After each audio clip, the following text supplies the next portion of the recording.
கொலோசியருடைய புத்தகம் 3ஆம் அதிகாரம் அதனுடைய 10ஆம் வசனம். தன்னை சிருஷ்டித்தவருடைய சாயலுக்கு ஒப்பாய் பூரண புதிய மனுஷனை தரித்துக் கொண்டிருக்கிறீர்களே. ആമേൻ. മലയാളത്തിൽ വായിക്കാം. കൊളോസിയൻസ് 3ആം അധ്യായം 10ആം വാക്യം. തന്നെ സൃഷ്ടിച്ചവന്റെ പ്രതിമ പ്രകാരം പരിജ്ഞാനത്തിനായി പുതുക്കം പ്രാപിക്കുന്ന പുതിയ മനുഷ്യനെ ധരിച്ചിരിക്കുന്നുവല്ലോ. ആമേൻ. കണ്ണുകളടയ്ക്കാം, പ്രാർത്ഥിക്കാം. കർത്താവേ, യേശുവേ, വചനം ഞങ്ങൾക്ക് വേണ്ടി തന്നതിനായി സ്തോത്രം. കർത്താവ് നിങ്ങളോട് സംസാരിക്കുമാറാകാൻ ദൈവത്തിന്റെ സാന്നിധ്യം വെളിപ്പെടട്ടെ നിങ്ങൾ പ്രാർത്ഥിക്കുന്നു.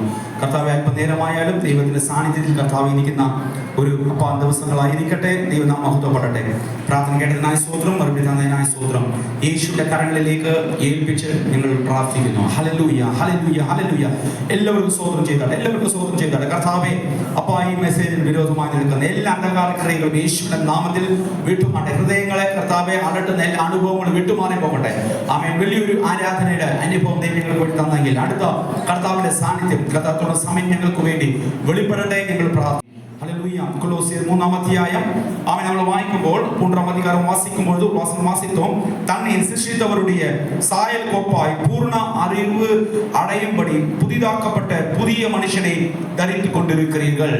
കൊലോസ്യർ 3ആം അധ്യായം 10ആം വാക്യം വായിക്കുമ്പോൾ ഇപ്രകാരം കാണുന്നു, തന്നെ സൃഷ്ടിച്ചവന്റെ പ്രതിമ പ്രകാരം പരിജ്ഞാനത്തിനായി പുതുക്കം പ്രാപിക്കുന്ന പുതിയ മനുഷ്യനെ ധരിച്ചിരിക്കുന്നു. ஆமென். இது നമ്മൾ வாசிக்கும்போது ஒரு டிரான்ஸ்ஃபர்மேஷன், ஒரு தனிப்பட்ட ஒரு நபருக்கு ஒரு பெரிதான ஒரு மாற்றம் தனிப்பட்ட ஒரு நபருக்கு வந்திருப்பதை நாங்கள் தெளிவாக பார்க்கிறோம். ഇത് വായിക്കുമ്പോൾ നമുക്ക് ഒരു മനുഷ്യന് തന്റെ ജീവിതത്തില് ഒരു വ്യത്യസ്തമായ ഒരു മാറ്റത്തെ കടന്നു വരുന്നത് നമുക്ക് കാണുവാൻ കഴിയും. ആമേൻ. അത് ഇംഗ്ലീഷിൽ പറഞ്ഞാൽ അത് ട്രാൻസ്ഫോർമേഷൻ എന്ന് പറയാം. ഇംഗ്ലീഷിൽ പറഞ്ഞാൽ ട്രാൻസ്ഫോർമേഷൻ, ഒരു പെരിതാന ഒരു മാറ്റം ആമേൻ ഒരു നബറുക്കുള്ളായി കടന്നു വന്നിരിക്കുന്നത്. ഒരു മനുഷ്യനുള്ളില് ഒരു വലിയ മാറ്റം കടന്നു വരുന്നതായിട്ട് നമുക്ക് ഇവിടെ കാണുവാൻ കഴിയും. ആമേൻ. ഹല്ലേലൂയ. அப்படி இருக்கும் பொழுது ஆமென் கர்த்தர் சொல்கிறார், ஆமென், நாம் ஆமென் புதிய ஒரு மனுஷனை தரித்து கொண்டிருக்கிறீர்கள். അങ്ങനെ മാറ്റം കടന്നു വരുന്ന ആ വ്യക്തി പുതിയ ഒരു മനുഷ്യനെ ധരിച്ചിരിക്കുന്നു. ஆமென். நீங்களும் நானும் ஒரு புதிய மனுஷனை தரித்திருக்கிறோம். നമ്മൾ ഓരോരുത്തരും പുതു മനുഷ്യനെ ധരിച്ചിരിക്കുന്നു. ஆமென். எப்படி தரித்திருக்கிறோம் என்றால், ஒருவன் கிறிஸ்துவுக்குள்ளாக வந்தால் அவன் புதிய சிருஷ்டியாய் இருக்கிறான். എങ്ങനെ പുതിയ മനുഷ്യനെ ധരിക്കുക വെച്ചാൽ ഒരുവൻ ക്രിസ്തുവിലായാൽ അവൻ പുതിയ സൃഷ്ടിയാകുന്നു. பழையவர்கள் ஒழிந்து போயின, எல்லாம் புதிதாயின.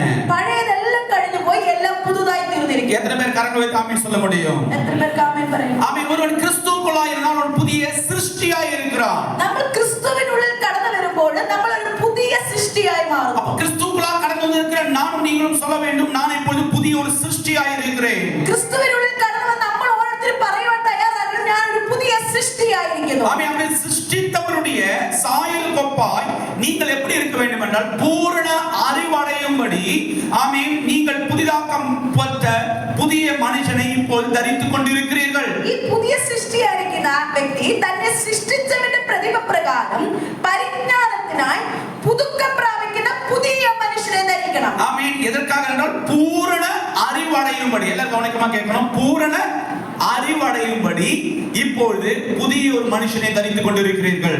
പരിജ്ഞാനത്തിനായി ആ പുതുക്കം പ്രാപിക്കുന്ന പുതിയ മനുഷ്യനെ ധരിച്ചിരിക്കുന്നു. ஆமென். ஆமென். பூரணம் என்றால் இட்ஸ் a perfect. പൂർണ്ണം എന്ന് പറഞ്ഞാൽ അത് പെർഫെക്റ്റ് ആയിരിക്കുന്ന അനുഭവം. ஆமென். நான் சொல்கிறேன், இயேசுவால் மட்டும் தான் ஒரு பூரணதை உங்கள் வாழ்க்கையில கொடுக்க முடியும். നമ്മുടെ ജീവിതത്തിൽ ഒരു പൂർണ്ണത കടന്നു വരണമെങ്കിൽ അത് യേശുവിനാൽ മാത്രമേ കഴിയുള്ളൂ. அது சமாதானமாக இருந்தாலும் ஆமென், பொருளாதார தேவைகளாக இருந்தாலும் உன்னுடைய ஆவிக்குரிய விஷயங்களாக இருந்தாலும் பூர்ணமாக உனக்கு கிடைக்கணும், அது இயேசு கிறிஸ்துவால் மட்டும் தான் முடியும். നമ്മുടെ ജീവിതത്തിലെ നമ്മുടെ ഓരോ ദിവസത്തെ കാര്യങ്ങളായാലും നമ്മുടെ ജീവിതത്തിൽ സമാധാനമായാലും ഏത് ആത്മീയ വിഷയങ്ങളായാലും യേശുവിനാൽ മാത്രമേ നമുക്കൊരു പൂർണ്ണത തരുവാൻ കഴിയുള്ളൂ. ஆமென். ஒருவன் பிதா குமாரன் பரிசுத்தாவினால் ஞானஸ்நானம் எடுத்துக்கொண்டால் அவன் கிறிஸ்துவை தரித்துக் கொண்டிருக்கிறான். ഒരു മനുഷ്യൻ പിതാവിന്റെയും പുത്രന്റെയും പരിശുദ്ധാത്മാവിന്റെയും നാമത്തിൽ സ്നാനമേൽക്കുമ്പോൾ ആ വ്യക്തി ക്രിസ്തുവിനെ ധരിക്കുന്നു. கலாத்தியர் 3ஆம் அத்தியாயம் 27ஆம் வாக்கியம் வாசிக்கும்போது அதுதான் சொல்கிறது, ஒருவன் கிறிஸ்துவுக்குள்ளாக ஞானஸ்நானம் பெற்றுக்கொண்டவர்கள் எத்தனை பேர்களோ அவர்கள் கிறிஸ்துவை தரித்துக் கொண்டிருக்கிறீர்கள். ഗലാത്യർ 3:27 പ്രകാരം ഒരു മനുഷ്യൻ സ്നാനപ്പെടുമ്പോൾ അവൻ ക്രിസ്തുവിനെ ധരിക്കുന്നു. അപ്പോൾ ஞானஸ்நானம் பெற்றிருக்கிற நீங்கள் எல்லாரும் கிறிஸ்துவை தரித்திருக்கிறீர்கள். നമ്മൾ സ്നാനപ്പെട്ട് നമ്മൾ ഓരോരുത്തരും ക്രിസ്തുവിനെ ധരിച്ചിരിക്കുന്നു. அப்ப இயேசுவை நீங்கள் தரித்திருந்தால் அப்ப நீங்கள் இயேசு கிறிஸ்துவுக்குள்ளாக இருக்கிறீர்கள். നമ്മൾ യേശു ക്രിസ്തുവിനെ ധരിച്ചു കഴിയുമ്പോൾ നമ്മൾ പിന്നെ ഇരിക്കുന്നത് യേശു ക്രിസ്തുവിന്റെ ഉള്ളിലാണ്. You are in Christ. அதாவது இயேசு கிறிஸ்துவுக்குள்ளாக நீங்கள் இருக்கிறீர்கள். നമ്മൾ ഓരോരുത്തരും യേശു ക്രിസ്തുവിന്റെ ഉള്ളിലാകുന്നു. இதனுடைய முக்கியத்துவம் என்னவென்றால் தன்னுடைய பையில வைத்து அது பொதிந்து விட்டு தான் ஓடி போய் கொண்டே இருக்கும். ഈ കങ്കാരുവിന്റെ പ്രാധാന്യം എന്ന് വെച്ചാൽ ആ കങ്കാരുവിന്റെ ഫ്രണ്ടിൽ ഒരു സജ്ജി പോലൊരു അറയുണ്ട്, അതിനകത്ത് ആ കുഞ്ഞിനെ വെച്ച് അത് ഓടിക്കൊണ്ടേയിരിക്കും. அப்படிப்பட்ட காரியங்களை பார்த்தாதான் தெரியல. இப்போது புதிய அம்மாக்கள், நியூ ஜெனரேஷன் மதர்ஸ் எல்லாம் இப்போது குழந்தைகள் ஒரு பேக் நாத்திட்டு பேக்கை போட்டு தன் தோளில வைத்துக் கொண்டு இப்ப போய் கொண்டிருக்கிறார்கள். ഈ കങ്കാരുവിനെ കണ്ടാണോ അറിയത്തില്ല, ഇപ്പോഴത്തെ ന്യൂ ജനറേഷൻ അമ്മമാരൊക്കെ ഫ്രണ്ടിൽ ഒരു ബാഗ് പോലെ തൂക്കി ആ കുഞ്ഞിനെ അതിനകത്ത് വെച്ചോണ്ട് പോകാറുണ്ട്. எத்தனை பேர் பார்த்திருக்கீங்கன்னு தெரியல. கங்காரு எப்படி சுமக்குதோ அதே மாதிரி குழந்தை முன்னாடி வச்சுட்டு ஒரு பேக்லாம் போட்டுட்டு இப்படி இப்படி இப்படி போய் கொண்டே இருப்பார்கள். എത്ര പേര് കണ്ടിട്ടുണ്ടെന്ന് എനിക്കറിയത്തില്ല. ഇപ്പോഴത്തെ പുതിയ അമ്മമാര് ഒരു ബാഗ് പോലെ ഫ്രണ്ടിൽ തൂക്കിക്കൊണ്ട് ആ കുഞ്ഞിനെ അതിനകത്ത് വെച്ച് നടന്നു പോവാറുണ്ട്. அதுக்கு காரணம் என்ன? there is a protection for that child. ஒரு பெரிதான ஒரு பாதுகாப்பு அந்த தாய் தன்னுடைய பிள்ளைக்கு கொடுத்திருக்கிறது. അതിന്റെ പ്രാധാന്യം എന്ന് വെച്ചാൽ ആ കുഞ്ഞിന് വേണ്ട പ്രൊട്ടക്ഷൻ ആ മാതാവ് കൊടുക്കുന്നതാണ്. நீ நல்லா கவனிக்கிறீர்கள். அதே மாதிரி ஒருவன் கிறிஸ்துவுக்குள்ளாய் கடந்து வரும்போது he is protected by Christ. അതുപോലെയാണ് നമ്മൾ യേശുക്രിസ്തുവിനുള്ളിൽ കടന്നു വരുമ്പോൾ നമ്മളെ ആ യേശുക്രിസ്തുവിന്റെ ആ സംരക്ഷണയിൽ നമ്മൾ കടന്നു വരുന്നു. இப்போது இயேசு கிறிஸ்து உங்களை தன்னை கொண்டு உங்களை முழுவதுமாக பொதிந்து வைத்திருக்கிறார். അതുപോലെയാണ് നമ്മൾ യേശുക്രിസ്തുവിനുള്ളിൽ കടന്നു വരുമ്പോൾ യേശുക്രിസ്തുവിനെ കൊണ്ട് നമ്മളെ മുഴുവനായി ദൈവം ചുറ്റിയിരിക്കുന്നു. இப்ப இயேசு கிறிஸ்துவுக்கு வெளியே இல்லை, நீ இயேசு கிறிஸ்துவுக்கு உள்ளாக இருக்கிறாய். ഇപ്പോൾ നമ്മൾ യേശുക്രിസ്തുവിന്റെ വെളിയിലല്ല ഇരിക്കുന്നത്, നമ്മൾ യേശുക്രിസ്തുവിന്റെ ഉള്ളിൽ ഇരിക്കുന്നു. அப்ப இயேசு கிறிஸ்துவுக்குள்ள உள்ளாக இருக்கும்போது உனக்கு நேராக உன்னை சுற்றிலும் ஒரு பெரிய ஒரு பாதுகாப்பு வளையம் உன்னை சுற்றிலும் எப்பொழுதும் இருந்து கொண்டிருக்கிறது. നമ്മൾ യേശുക്രിസ്തുവിന്റെ ഉള്ളിൽ കടന്നു വരുമ്പോൾ നമ്മളേക്ക് ചുറ്റി ഒരു യേശുക്രിസ്തുവിന്റെ സംരക്ഷണം കടന്നു വരുവാനിടയായിരിക്കും. எத்தனை பேர் அதை அனுபவித்துக் கொண்டிருக்கிறீர்கள்? എത്ര പേര് അത് അനുഭവിച്ചുകൊണ്ടിരിക്കുന്നു? இந்த கங்காரு எவ்வளவு வேகத்தில் ஓடினாலும் அந்த குழந்தை கீழே விழாது. பிரியமானவர்களே, കങ്കാരു എത്ര വേഗത്തിൽ ഓടിയാലും ആ കുഞ്ഞ് താഴെ വീഴത്തില്ല. because அதை பாதுகாக்கிற பெரிய ஒரு blanket கங்காருக்குள்ளாக இருக்கிறது. അത് എന്തുകൊണ്ട് അത് വീഴുന്നതെന്ന് വെച്ചാൽ അതിനെ ആ സൂക്ഷിക്കുന്ന ഒരാളുള്ളിലുണ്ട്. அதே மாதிரி நீ ஓடுகிற ஓட்டம் கிறிஸ்துவுக்குள்ளாக இருக்கிற ஓட்டமாக இருந்தால் உன்னை பாதுகாத்து உன்னை நடத்தி செல்வதற்கு கர்த்தர் உண்மையுள்ளவராய் இருக்கிறார். അതുപോലെ നമ്മൾ ക്രിസ്തുവിനുള്ളിൽ ഇരുന്നുകൊണ്ട് നമ്മൾ നമ്മുടെ ജീവിതം ഓടുവാൻ ആരംഭിച്ചാൽ നമ്മളെ സൂക്ഷിക്കുന്ന ഒരു ദൈവം നമുക്കുണ്ട്. ஏனென்றால் இப்பொழுது நீங்கள் பழைய சிருஷ்டி அல்ல, இப்பொழுது நீங்கள் புதிய சிருஷ்டியாய் இருக்கிறீர்கள். എന്തുകൊണ്ടെന്നാൽ നമ്മളിപ്പോൾ പഴയ സൃഷ്ടിയല്ല, നമ്മളിപ്പോൾ ഒരു പുതിയ സൃഷ്ടിയായിരിക്കുന്നു. பழையதெல்லாம் ஒழிந்து போயின, இப்போ எல்லாம் புதிதாய் இருக்கிறது. പഴയതെല്ലാം കഴിഞ്ഞുപോയി, ഇപ്പോൾ എല്ലാം പുതുതായി തീർന്നു. இந்த ஆராதனை சபையில் പറഞ്ഞു எல்லாம் கர்த்தாവ് புதிதாக்குன கர்த்தாவா. അതുകൊണ്ട് യേശുക്രിസ്തു പറഞ്ഞ എല്ലാം പുതുതാക്കുന്ന ദേവൻ. நாம் ஆராதிக்கிற தேவன் பழையதை மாற்றி புதிதாக்குகிற தேவனாய் இருக்கிறார். നമ്മൾ ആരാധിക്കുന്ന ദൈവം പഴയതിനെ മാറ്റി പുതുതാക്കുന്ന ദൈവമാണ്. அவருக்கு இருக்கிற அவைகளானாலும் வெளியில இருக்கிற எந்த ஒரு நெருக்கமானாலும் அதை மாற்றி நெருக்கம் இருந்தால் அதை மாற்றி தேவன் புதிதாக மாற்றுகிறவராய் இருக்கிறார். നമ്മുടെ ഉള്ളിലിരിക്കുന്ന അവയവങ്ങളാണെങ്കിലും നമ്മൾക്ക് പുറത്തിരിക്കുന്ന കാര്യങ്ങൾ ഏത് നെരുക്കങ്ങളാണെങ്കിലും അതിനെയൊക്കെയും മാറ്റി പുതുതാക്കുന്നതാണ് നമ്മുടെ ദൈവം. அப்படிப்பட்ட புதிதாக்கப்பட்டிருக்கிற நீங்கள் இப்போது கிறிஸ்துவுக்குள்ளாக பூர்ண அறிவடையும்படி பவுல் தன் சபைக்கு கொலோசி சபைக்கு நிருபத்தை எழுதும்போது அவர் சொல்லுகிறார். அப்ப പുതുതാക്കിയിരിക്കുന്ന നമുക്ക് വേണ്ടി പൗലോസ് ഇപ്രകാരം പറയുന്നു, നിങ്ങൾ പരിജ്ഞാനത്തിനായി நீங்கள் பரிജ്ஞான புதுக்கம் பிராபிப்பான். പരിജ്ഞാനത്തിനായി പുതുക്കം പ്രാപിക്കുക. அதாவது நீங்கள் என்ன செய்ய வேண்டும் என்றால் நீங்கள் பூர்ண அறிவடையும்படி புதிதாக்கப்பட வேண்டும் என்கிற ஒரு வார்த்தையை சொல்லுகிறார். നമ്മൾ പരിജ്ഞാനത്തിനായി പുതുക്കം പ്രാപിക്കണം. அப்படி கேட்டுக்கொண்டிருக்கிற நீங்கள் ஏன் நீங்கள் புதிதாக்கப்பட வேண்டும்? பழைய அனுபவங்கள் என்ன? ஏன் அது இப்போது உங்களை பின்தொடர்ந்து கொண்டிருக்கிறதா என்பதை நான் சொல்ல போகிறேன். നമ്മൾ എന്തുകൊണ്ട് പുതുതാക്കപ്പെടണം? என்ன பழைய அனுபவம் நம்மளை பின்தொடர்ந்து கொண்டிருக்கிறது? ഏതൊക്കെ പഴയ അനുഭവങ്ങൾ നമ്മളെ പിന്തുടർന്നുകൊണ്ടിരിക്കുന്നത്? எல்லாரும் கவனமாக கேட்கிறோம். எல்லாரும் ശ്രദ്ധിച്ചു കേട്ടോട്ടെ. ഒരുവൻ ക്രിസ്തുവിലായി വന്നു പരിശുദ്ധാത്മാവിന്റെ അഭിഷേകം പ്രാപിച്ചു, ഇല്ലെങ്കിൽ അവൻ പിതാവിന്റെയും പുത്രന്റെയും പരിശുദ്ധ നാമത്തിൽ സ്നാനം കഴിച്ച ഒരുവൻ അവൻ കടന്നു വരുമ്പോഴും അവനുക്കുള്ളാக சில பழைய சுபாவங்கள் மீண்டும் கடந்து வந்து கொண்டிருக்கிறது. ഒരു മനുഷ്യൻ സ്നാനപ്പെട്ട് പരിശുദ്ധാത്മാ അഭിഷേകം പ്രാപിച്ച് കടന്നു വന്നാൽ ചില സമയങ്ങളിൽ ചില പഴയ സ്വഭാവങ്ങൾ പിന്നെയും ഉയർന്നു വരുന്നു. அதுதான் பவுல் சொல்கிறார், நீங்கள் கிறிஸ்துவுக்குள்ளாக எழுந்ததுண்டானால் கிறிஸ்து தேவனுடைய வலது பாரத்தில் வீற்றிருக்கும் இடத்தில் உள்ள மேலானவைகளை தேடுங்கள் என்று 3-ാം அதிகாரம் 1-ാം வசனத்திலே சொல்லுகிறார். അതുകൊണ്ടാണ് പൗലോസ് കൊലോസ്യർ 3-ാം അധ്യായം 1-ാം വാക്യം പ്രകാരം പറയുന്നത്, ആകയാൽ നിങ്ങൾ ക്രിസ്തുവിനോട്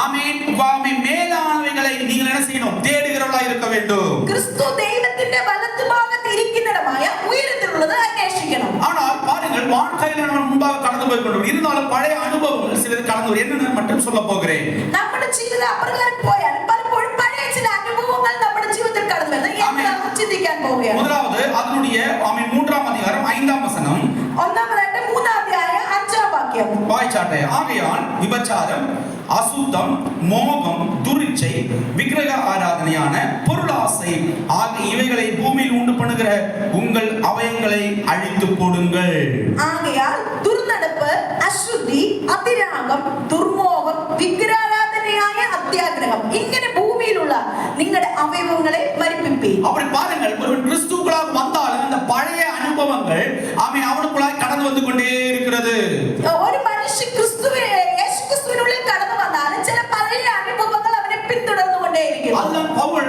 நிருபத்தை 7 சொல்லுகிறார் நீங்கள் பிசாசுக்கு இடம் கொடாமல் இருங்கள் അതുകൊണ്ടാണ് പൗലോസ് ലേഖനങ്ങൾ എഴുതുമ്പോൾ പറയുന്നത് നിങ്ങൾ പിശാചിന് ഇടം കൊടുക്കരുത് അപ്പോൾ ஒருவன் ஞானஸ்நானம் எடுத்தாலும் ஆமென் அவனுக்கு அவனுடைய தனிப்பட்ட அந்த இஷ்டத்தை செய்வதற்கு அவனுக்கு அதிகாரம் இருக்கிறது നമ്മൾ സ്നാനപ്പെട്ടാൽ നമ്മുടെ ജീവിതത്തിൽ നമ്മളുടെ വ്യക്തിപരമായ തീരുമാനങ്ങൾ എടുക്കാൻ സ്വാതന്ത്ര്യമുണ്ട് ஆமென் நான் ஞானஸ்நானம் எடுத்துக்கொண்டேன் எனக்கு தனிப்பட்ட விதத்துல ஆமென் என்னால் எனக்கு தேவையானதை மொபைலில் பார்க்க முடிகிறது ഞാൻ സ്നാനപ്പെട്ടാലും എനിക്ക് എന്റെ വ്യക്തിപരമായ ജീവിതത്തിൽ മൊബൈലിൽ വേണ്ടാത്ത കാര്യങ്ങൾ കാണുവാനുള്ള സ്വാതന്ത്ര്യമുണ്ട് ஆமென் அப்படி இருக்கும் பொழுது ஆமென் பழைய அனுபவங்கள் வருவதற்கான வாய்ப்புகள் அதிகம் இருக்கிறது നമ്മുടെ ജീവിതത്തിൽ പഴയ അനുഭവങ്ങൾ കടന്നു വരുന്നതിന് സാധ്യതകൾ അധികമാണ് ஏனென்றால் உங்களுடைய சிந்தனைகள் இப்பொழுது நீங்கள் சுதந்திரமாக இருக்கிறீர்கள் എന്തുകൊണ്ടാണ് നമ്മുടെ ചിന്തകൾ ഇപ്പോഴും സ്വതന്ത്രമായിരിക്കുന്നു எல்லாம் கவனமாக கேட்கணும் உங்களுடைய சிந்தனைகளில் நீங்கள் ஞானஸ்நானம் எடுத்துக்கொண்டால் நீங்கள் சுதந்திரமாக இருக்கிறீர்கள் നമ്മുടെ ചിന്തയിൽ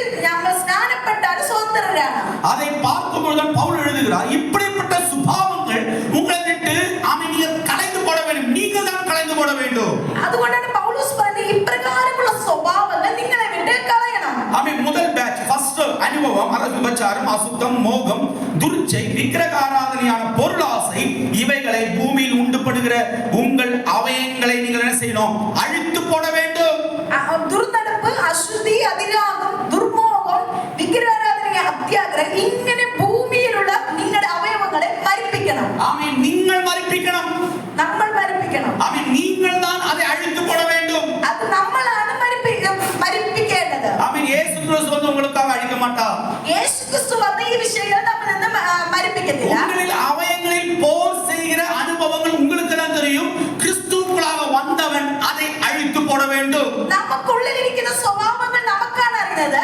നമ്മൾ ക്രിസ്തുവിനുള്ളിൽ കടന്നു വന്നാൽ നമ്മൾ ആ സ്വഭാവങ്ങളെ മരിപ്പിക്കുവാൻ തയ്യാറാണ് ஆமென் இது முதல் பேட்ச் ஃபர்ஸ்ட் பேட்ச் ഈ വിഷയങ്ങളെല്ലാം ഫസ്റ്റ് ബാച്ചാണ് ஆமென் எத்தனை பேர் ஆமென் ഇതിനകത്ത് വിഗ്രഹാരാധന ആமெൻ പൊരുളാസை വിഗ്രഹാരാധന പൊരുളാസை ഇപ്പോ എല്ലാ ബന്ധക്കോസ് ആൾക്കാർക്കും ഉണ്ട് ഇപ്പോൾ വിഗ്രഹാരാധനയെ അത്യാഗ്രഹം എല്ലാ ബന്ധക്കോസ് ആൾക്കാർക്കും ഉണ്ട് ആഗ്രഹം നല്ലതാ പക്ഷെ അത്യാഗ്രഹം ആമെൻ പാടാ നമുക്ക് ஆசை நல்லது பேராசை பொருளாசை பேராசையா இருக்கிற பொருளாசை ஒரு பெரிய பிரச்சனையாய் வரும் பெருநஷ்டம் ഹല്ലേലൂയ ആഗ്രഹം നല്ലത് പക്ഷേ അത്യാഗ്രഹം നല്ലതല്ല ആമേൻ ഇല്ല ബിനു ആമേൻ ആമേൻ ஆசைகள் நல்லது பேராசை பெருநஷ்டம் ஆமேன் அதுதான் பவுல் சொல்கிறார் போதும் என்கிற மனதுடனே கூட இருக்கிற தேவ பக்தியே மிகுந்த ஆதாயம் അതുകൊണ്ടാണ് പൗലോസ് പറഞ്ഞത് മതി എന്ന് തോന്നുന്ന ആ കാര്യം നമുക്ക് വലിയ போதும் என்கிற மனதுடனே கூடிய தேவ பக்தியே மிகுந்த ஆதாயம்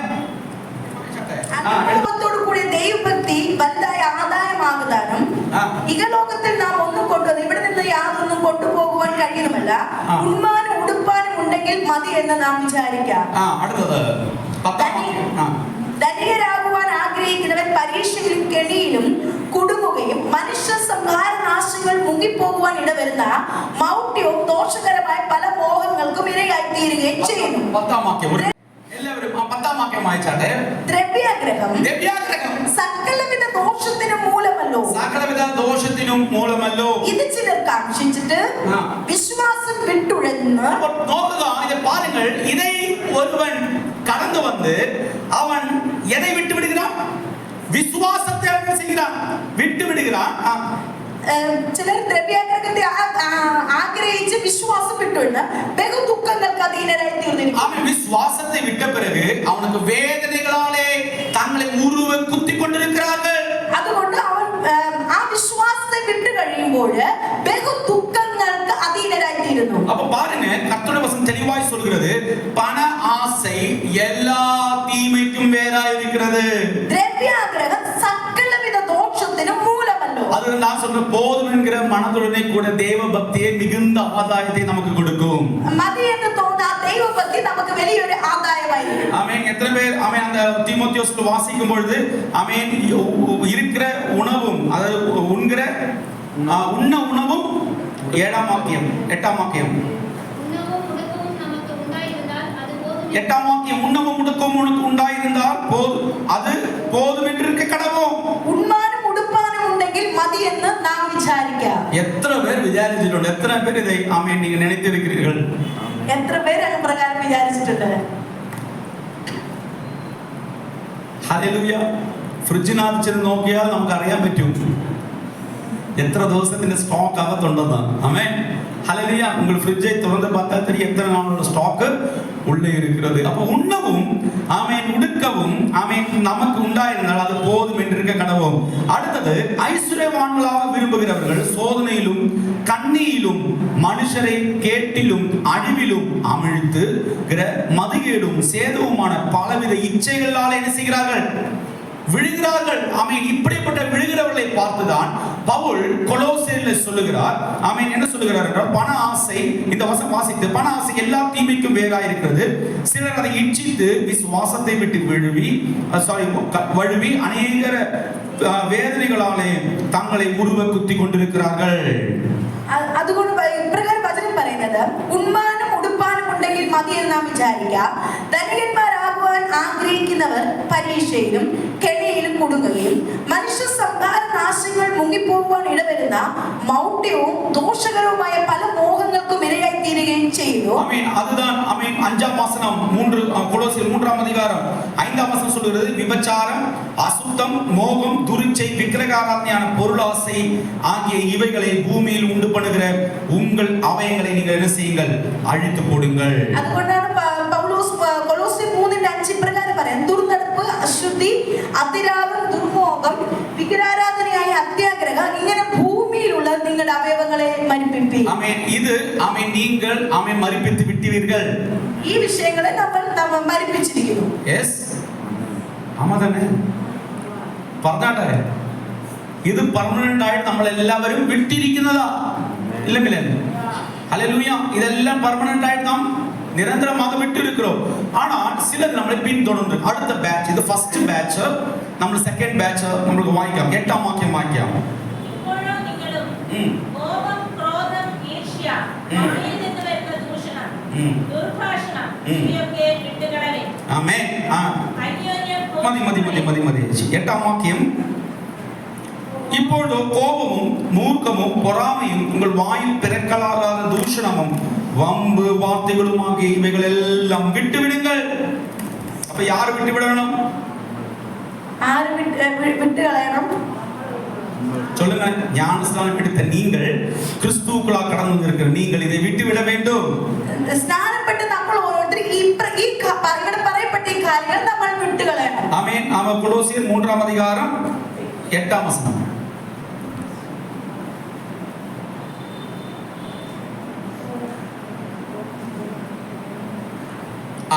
எட்டாம் வாக்கியம். ஓகே. இப்பொழுதோ கோபமும் மூர்க்கமும் பொறாமையும் உங்கள் வாயில் பிறக்கலாகாத தூஷணமும் வம்பு வார்த்தைகளும் ஆகிய இவைகளை எல்லாம் நீங்கள் விட்டு விடுங்கள். ഇപ്പോഴും നിങ്ങളും കോപം, ക്രോധം, ഈർഷ്യ, വായിൽ നിന്ന് വരുന്ന ദൂഷണം, ദുർഭാഷണം ഇവയൊക്കെ വിട്ടുകളവേ. ഇതെല്ലാം സെക്കൻഡ് ബാച്ച് മിലൻ. ഇതെല്ലാം സെക്കൻഡ് ബാച്ച് ആണ്. ആമേൻ. ഹല്ലേലൂയ. അപ്പോൾ ഇതെല്ലാം സെക്കൻഡ് ബാച്ച് ആയിരിക്കും பொழுது ஆமென் இந்த செகண்ட் பேட்சில் கண்டுபிடிக்கணும்னா வீட்ல ஒரு கேமரா, சவுண்ட் உள்ள ஒரு கேமரா, ஆமென், ஒரு சிசிடிவி கேமரா വെച്ചാൽ വീട്ടിൽ என்ன நடக்குதுன்னு நன்றாக நம்மால் படிக்க முடியும். ഈ സെക്കൻഡ് ബാച്ച് നമ്മൾ വീട്ടിലെല്ലാം ഒരു ക്യാമറ വെച്ചാൽ നമുക്ക് അറിയാൻ പറ്റും ഇതിൽ ഏതൊക്കെ കാര്യങ്ങൾ നമ്മളിലുണ്ടെന്ന്. ஆமென். ரெக்கார்டிங் கேமராவோட வெச்சால் மட கேக்குற மாதிரி கேமரா வந்திருக்கிறது வெச்சால் நன்றாக கண்டுபிடிக்கலாம். റെക്കോർഡിംഗ് ചെയ്ത് നമുക്ക് കേൾക്കാൻ പറ്റുന്ന ക്യാമറകൾ വെച്ചാൽ നമുക്ക് കറക്റ്റ് ആയിട്ട് കണ്ടുപിടിക്കാം. കണ്ടുപിടിക്കാൻ കഴിയും. കോപം. ആമേൻ. വീട്ടിൽ പോയാൽ ഭാര്യ ഭർത്താവ് തമ്മിൽ സ്നേഹമുണ്ടോ ഇല്ലെന്ന് എനിക്കറിയത്തില്ല, കോപമുണ്ട്. கணவனுக்கும் மனைவிக்கும் அன்பு இருக்கிறதா எனக்கு தெரியாது, ஆனா கோபம் இருக்கிறது. சொல்லுங்க. அடுத்தது மூர்க்கம். ക്രോധം. ക്രോധം ഉള്ളവരെ ഞാനൊരു ചെറിയൊരു ഇത് പറയാം. എന്റെ റിസർച്ച് ഞാൻ കണ്ടുപിടിച്ച അവർ മുഖം നോക്കത്തില്ല. ക്രോധമുള്ളവര് മുഖം നോക്കത്തില്ല.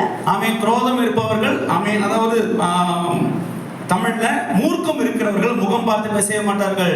ക്രോധം உள்ளவரை முகம் நோக்கத்தில்ல.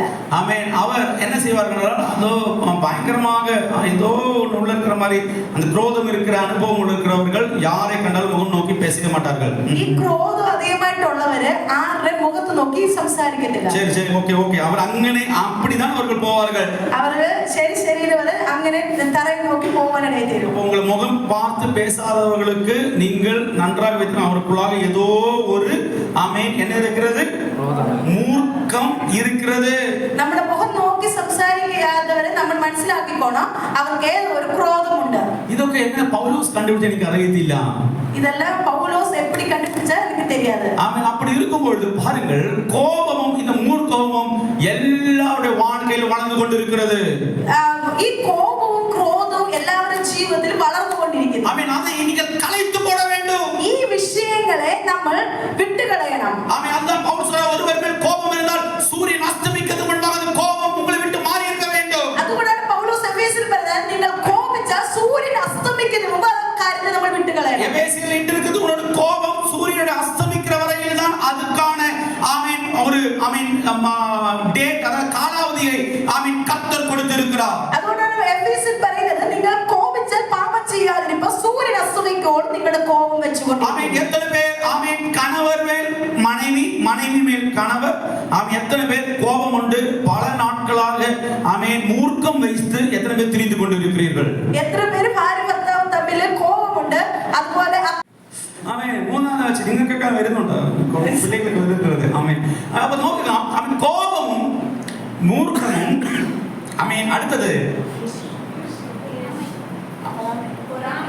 சத்தமா சொல்லுங்க. பொறாமை இல்லாதவரெல்லாம் பொறாமை சொல்லுங்க. பொறாமை இல்லாதவரெல்லாம் பொறாமை. ஈர்ஷ்யை இல்லாதவரெல்லாம் பொறாமை. பொறாமை இல்லாதவரெல்லாம் பொறாமை என்று சொல்லுங்க. பொறாமை. ஈர்ஷ்யை இல்லாதவரெல்லாம் ஈர்ஷ்யன்னு சொல்றாங்க. அடுத்தது பொறாமையையும் ஈர்ஷ்யா. அடுத்தது சொல்லுங்க. சத்தமா சொல்லுங்க. வாயிலிருந்து பிறக்கல் ஆகாத தூஷணமும், வாயில் നിന്ന് വരുന്ന ദൂഷണം, വമ്പു വാർത്തകളുമാകിയ ദുർഭാഷണം ഇവയൊക്കെയും വിട്ടുകളവേ. ഒരു പുതിയ മനുഷ്യനായി ക്രിസ്തുവിനെ ധരിച്ചിരിക്കുന്നവർക്ക് ഇത് കടന്നു വരാൻ പാടില്ല.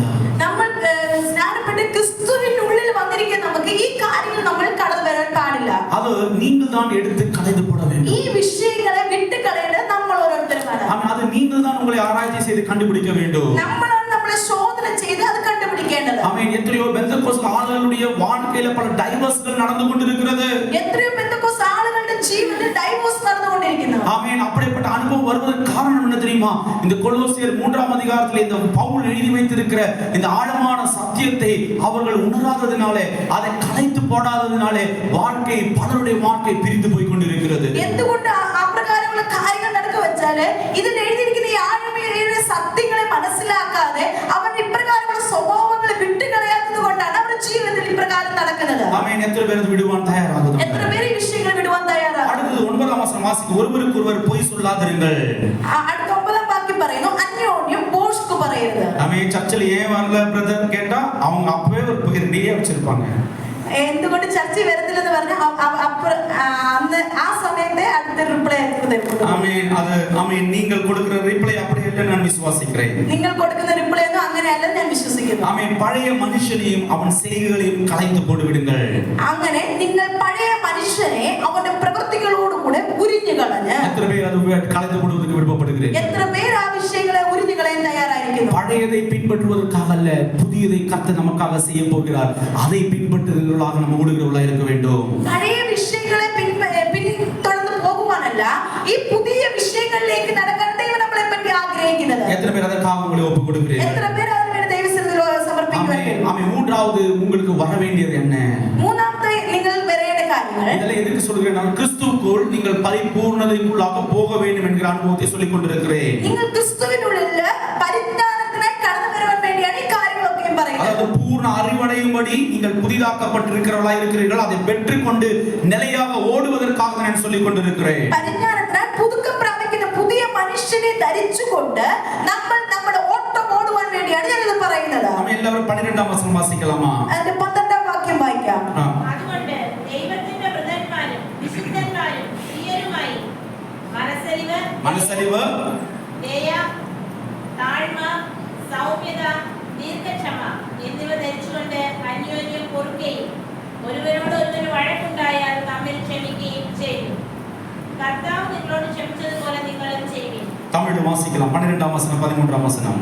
ஆகையால் நீங்கள் தேவனால் தெரிந்து கொள்ளப்பட்ட பரிசுத்தரும் பிரியருமாய் உருக்கமான இரக்கத்தையும் தயவையும் மன தாழ்மையையும் சாந்தத்தையும் நீடிய பொறுமையையும் தரித்து கொண்டு ஒருவரை ஒருவர் தாங்கி ஒருவர் பேரில் ஒருவருக்கு குறைபாடு உண்டானால் கிறிஸ்து உங்களுக்கு மன்னித்தது போல ஒருவருக்கொருவர் மன்னியுங்கள். அப்போ நீங்க பாருங்கள், நீங்கள் கர்த்தருக்கு தேவனுக்கு பிரியவுமாய் நீங்கள் என்னென்ன தரித்துக் கொள்ள வேண்டும், எதெல்லாம் தரித்துக் கொள்ள வேண்டும், what you should wear, in yourself, எதை நீங்க உடுத்திக் கொள்ள வேண்டும் என்றால், நீங்கள் உருக்கமான இரக்கத்தையும் தயவையும் மனத்தாழ்மையையும் சாந்தத்தையும் நீடிய பொறுமையும் நீங்க தரித்துக் கொள்கிறவர்களாய் இருக்க வேண்டும். ദൈവത്തിന്റെ പ്രിയരായി നമ്മൾ ഏത് വിഷയത്തെ ധരിക്കണമെന്നാൽ മനസ്സലിവ്, ദയ, താഴ്മ, സൗമ്യത, ദീർഘക്ഷമ എന്നിവ ധരിച്ചുകൊണ്ട് அல்லேலூயா. அப்ப மனத்தாழ்மையும் சாந்தத்தையும் நீடிய பொறுமையும் தரித்துக் கொண்டு ஒருவரை ஒருவர் நீங்கள் தாங்க வேண்டும்.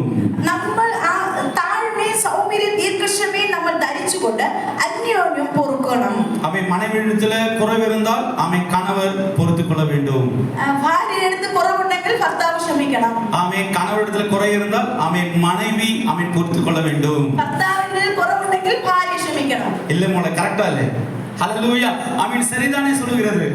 அப்ப பாருங்கள், அப்படி நீங்கள் பொறுத்துக் கொள்ளும் பொழுது அளவில்லாத கிறிஸ்துவின் அன்பு அந்த குடும்பத்தின் மேல் அளவாய் பெருகிக் கொண்டே இருக்கிறது. നമ്മൾ അപ്രകാരം തമ്മിൽ ക്ഷമിക്കുമ്പോൾ ആ കർത്താവിന്റെ അളവില്ലാത്ത സ്നേഹം നമ്മുടെ കുടുംബത്തിൽ വർദ്ധിക്കുവാനിടയായിത്തീരും. ஒன்று தாங்க வேண்டும். നമ്മൾ തമ്മിൽ പൊറുക്കുന്നവരായിരിക്കണം. இரண்டு அவர்களை நீங்கள் என்ன செய்யணும்? குறைபாடுகளை நீங்கள் மாற்றுகிறவர்களாய் இருக்க வேண்டும். ஒருவரை ஒருவரை தாங்க வேண்டும். அதே போல் ஒருவருக்கொருவர் குறை இருந்தால் அந்த குறைகளை நீங்கள் மன்னிக்கிறவர்களாய் இருக்க வேண்டும். ஒருவனோடு ஒருவன் வழக்குண்டாய தம்மில் ക്ഷമിക്കുകയും ചെയ്യണം. எத்தனை பேர் கணவரும் மனைவியும் தம்மில் மன்னிப்பதற்கு நீங்கள் ஒப்புக் கொடுக்கிறீர்கள்? എത്ര പേർ ഭാര്യയും ഭർത്താവും തമ്മിൽ ക്ഷമിക്കുവാൻ ദൈവത്തിന് സമർപ്പിക്കുന്നു? ഹല്ലേലൂയ. ഹല്ലേലൂയ. ഹല്ലേലൂയ. കർത്താവിന്റെ വചനം ഇത് നിങ്ങൾ ധരിക്കുന്നവരായി இருக்க வேண்டும். ഈ ദൈവത്തിന്റെ വചനം ഈ വിഷയങ്ങളെ നമ്മൾ ധരിക്കുന്നവരായിരിക്കണം. പ്രിയമുള്ളവരെ, കോപം இருந்தால் 24 hours അല്ല 12 hours അകം നിങ്ങൾ വിട്ട് മാറി പോകണം. നമുക്ക് ഒരു കോപം ഉണ്ടെങ്കിൽ അത് 24 hours കൊണ്ടല്ല നമ്മൾ തീർക്കേണ്ടത്, 12 hours തീർത്തിരിക്കണം. എത്ര പേർ അത് ഒപ്പ് കൊടുக்க முடிகிறீர்கள்? എത്ര പേർ അതിനെ സമർപ്പിക്കാൻ തയ്യാറാണ്? கர்த்தருக்குள்ளாக இருக்கிற நீங்கள் இதை நீங்கள் தரித்துக் கொள்கிறவர்களாய் இருக்க வேண்டும். നമ്മൾ കർത്താവ് യേശുക്രിസ്തുവിൽ ഉള്ള നമ്മൾ ഓരോരുത്തരും ഈ വിഷയങ്ങൾ ധരിക്കുന്നവരായിരിക്കും. ஒருவர் நீங்கள் தாங்கி ஒருவருக்கு குறைபாடுகள் இருந்தால் கிறிஸ்து உங்களை மன்னித்தது போல நீங்கள் மன்னிக்கும் பொழுது இது என்ன நடக்கும்? 14ஆம் வசனம், எல்லாவற்றின் மேலும் பூர்ண சர்க்குணத்தின் கட்டாகிய அன்பை நீங்கள் தரித்துக் கொள்ளுங்கள். തമ്മിൽ ക്ഷമിക്കുകയും ചെയ്യും. കർത്താവ് നിങ്ങളോട് ക്ഷമിച്ചതുപോലെ നിങ്ങൾ ചെയ്യും. നമ്മൾ അപ്രകാരം ചെയ്ത എല്ലാറ്റിനും മീതെ സമ്പൂർണ്ണതയുടെ ബന്ധമായി സ്നേഹം ധരിപ്പീൻ. യേശുവിനെ നിങ്ങൾ தரித்துக் கொள்கிறீர்கள். യേശുവിനെ നമ്മൾ ധരിച്ചു കൊള്ളണം. സ്നേഹം യേശുവായിരിക്കുന്നു.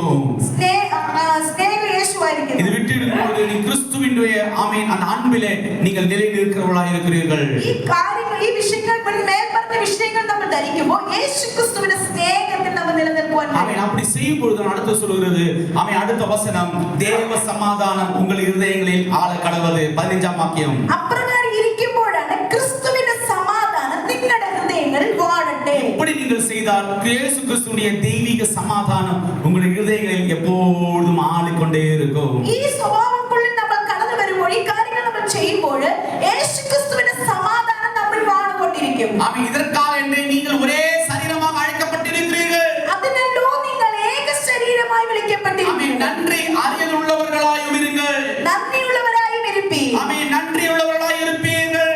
നന്ദിയുള്ളവരായി ഇരിപ്പീൻ. ஆமேன். இதற்காக தான் நீங்கள் ஆமேன் ஆமேன் ஒரே சரீரமாக அழைக்கப்பட்டிருக்கிறீர்கள். ഇതിനു വേണ്ടിയാണ് നമ്മൾ ഒരേ ശരീരമായി വിളിക്കപ്പെട്ടിരിക്കുന്നത്. சபையில் ஒருவருக்கொருவர் குறை இருந்தால் குறைகளை நிவர்த்தியாக்குகிற அன்பு பூரணமாக அதுக்குள்ளாய் கடந்து வரட்டும். നമുക്ക് സഭയിൽ നമുക്ക് ഒരുത്തരോട് ഒരു പ്രശ്നമുണ്ടായാൽ അതിനെ പൂർത്തീകരിക്കുന്ന ആ ദൈവ സ്നേഹം നമ്മൾ അധികമായി കടന്നു വരട്ടെ. ஆமென். வீட்டில் அப்படிப்பட்ட அனுபவம் நடந்தால் அது குறைகளை நிவர்த்தியாக்குகிற கிறிஸ்துவின் அன்புக்குள்ளாக நீங்கள் கடந்து வருவதற்கு தயாராகுங்கள். നമ്മുടെ കുടുംബങ്ങളിൽ പ്രകാരമുള്ള അനുഭവങ്ങൾ കടന്നു വന്നാൽ ആ ക്രിസ്തുവിന്റെ സ്നേഹം നമ്മൾ കടന്നു വരുവാനിടയാകട്ടെ. ஆமென். அப்படிப்பட்ட அனுபவத்தில் நின்றால் மட்டும்தான் தெய்வீக சமாதானம் உங்கள் வீட்டில் எப்போதும் ஆண்டு கொண்டிருக்கும். ഇപ്രകാരമുള്ള യേശുക്രിസ്തുവിന്റെ സ്നേഹം നമ്മൾ കടന്നു വന്നാൽ മാത്രമേ ആ ദൈവിക സമാധാനത്തിൽ നിലനിൽക്കുവാൻ കഴിയുകയുള്ളൂ. ஆமென். தெய்வீக சமாதானம் பல வீட்டுகளுக்கு நஷ்டப்படுவதற்கு காரணம் என்ன தெரியுமா?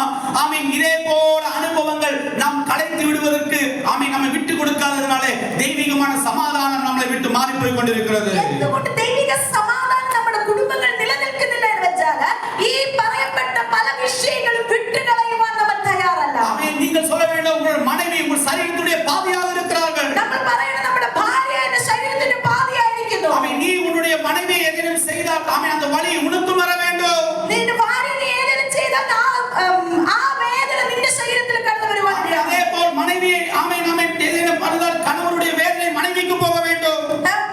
ഭർത്താവിന് ഏതെങ്കിലും വേദന ഉണ്ടായാൽ അത് ഭാര്യയുടെ ശരീരത്തിൽ കടന്നു വരണം. Because கணவனும் மனைவி ஒரே சரீரமாக இருக்கிறார்கள். കാരണം ഭാര്യയും ഭർത്താവും ഒരേ ശരീരമായിരിക്കുന്നു. அதே போல் சபையாக இருக்கிற நாமும் ஒரே சரீரமாக இருக்கிறோம். അതുപോലെ സഭയായിരിക്കും നമ്മളെല്ലാവരും ഒരേ ശരീരമായിരിക്കുന്നു. ஒருவருக்கு ஏதேனும் குறைகள் நெருக்கங்கள் கடந்து வந்தால் அந்த வேதனை நமக்குள்ளாய் கடந்து வருவதாக இருக்க வேண்டும். ഒരു വ്യക്തിക്ക് ഏതെങ്കിലും കുറവുകൾ ഏതെങ്കിലും പ്രശ്നങ്ങൾ കടന്നു വന്ന ആ വേദന നമുക്ക് കടന്നു വരുവാനിടയാകും. அந்த அன்பு நம்மை அதிகமாக அதுக்குள்ளாய் கொண்டு போகட்டும் பிரியமானவர்களே. ആ ദൈവിക സ്നേഹം നമ്മളെ ആ വിഷയത്തിലേക്ക് നടത്തട്ടെ. அப்படி செய்வதற்கு தயாரானால் ஆமென் சபையிலும் தேசத்திலும் வீடுகளிலும் தேவ சமாதானத்தை யாராலும் எடுத்துவிட முடியாது. അപ്രകാരം നമ്മൾ ചെയ്യുവാൻ തയ്യാറായാൽ നമ്മുടെ കുടുംബത്തിലും സഭയിലും ദേശത്തിലും ദൈവ സമാധാനം എടുത്തു കളയുവാൻ ആരാലും കഴിയില്ല. ஆமென். கர்த்தர் உங்களை நேசிக்கிறவராக இருக்கிறார். കർത്താവായ യേശു ക്രിസ്തു നമ്മളെ സ്നേഹിക്കുന്നു. ஆமென். தேவ சமாதானம் உங்களால் ஆமென் நஷ்டப்பட்டிருந்தால் உங்க வீட்டில் நஷ்டப்பட்டிருந்தால் இன்று நீங்கள் நினைத்தால் தான் தேவ சமாதானத்தை திருப்பி கொடுக்க முடியும். നമ്മൾ മൂലമായി നമ്മുടെ കുടുംബങ്ങളിൽ സമാധാനം നഷ്ടപ്പെട്ട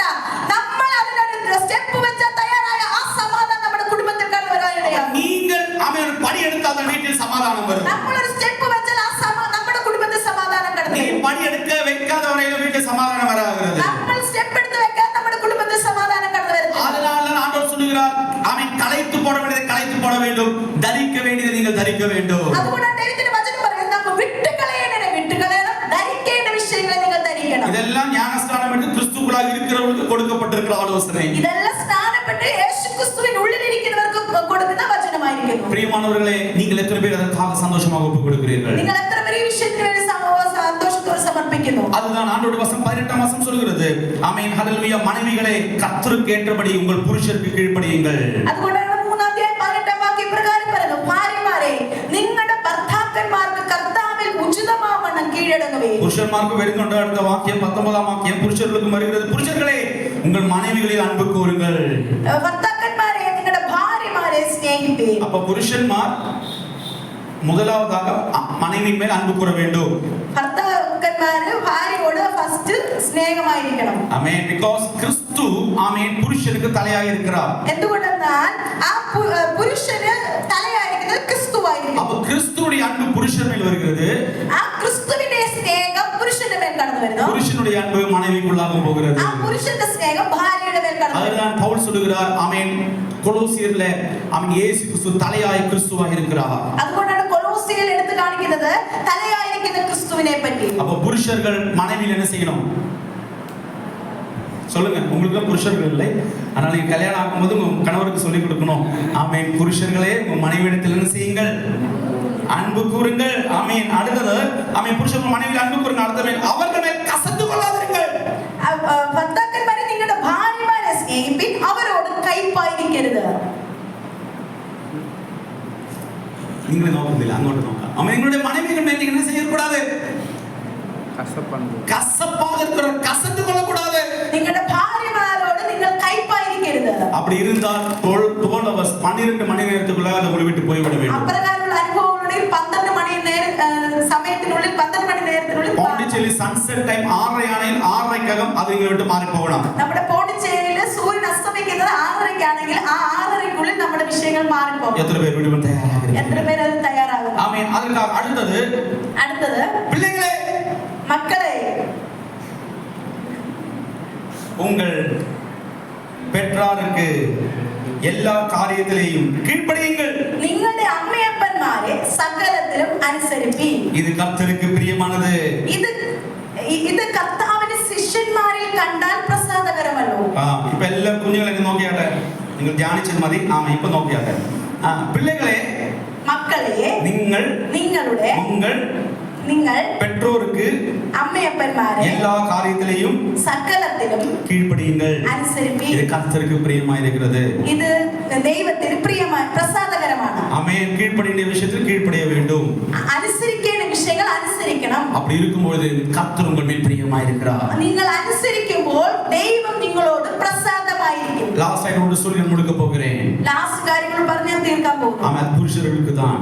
അത് പുരുഷന്മാർക്കാണ്. ആമേൻ. മனைவிகள் ആമേൻ എസ്കേപ്പ് ഈ രാജ്യം സഹോദരിമാർ ഒത്തിരി കാര്യങ്ങളിൽ എസ്കേപ്പ് ആയി. ആമേൻ. പക്ഷേ ഇന്ന് അടുത്തത് പുരുഷന്മാർക്ക് പറയുന്നു. അടുത്ത പുരുഷന്മാർക്ക് പറയുന്നു. പിതാക്കളെ, പിതാക്കന്മാരെ, 21 വാക്യം, പിതാക്കളെ, പിതാക്കന്മാരെ, പിള്ളകൾ, നിങ്ങളുടെ മക്കൾ ദിനനിട്ട് പോകാതെപടി അധൈര്യപ്പെടാതിരിക്കേണ്ടതിന് അവർക്ക് കോപമൂട്ടാതിരുங்கள். അവരെ കോപിപ്പിക്കരുത്. ആമേൻ. കുഞ്ഞുങ്ങളെ, நீங்கள் கோபப்படாதீர்கள். என்னுடைய பிள்ளை என்னை பசங்க இது உங்களுக்குள்ளேயதுதான். ஹல்லேலூயா. ஆமென். அப்போ பிள்ளைகளை நாம் கோபமூட்டாமல் இருக்க வேண்டும். നമ്മുടെ മക്കളെ നമ്മൾ കോപിപ്പിക്കരുത്.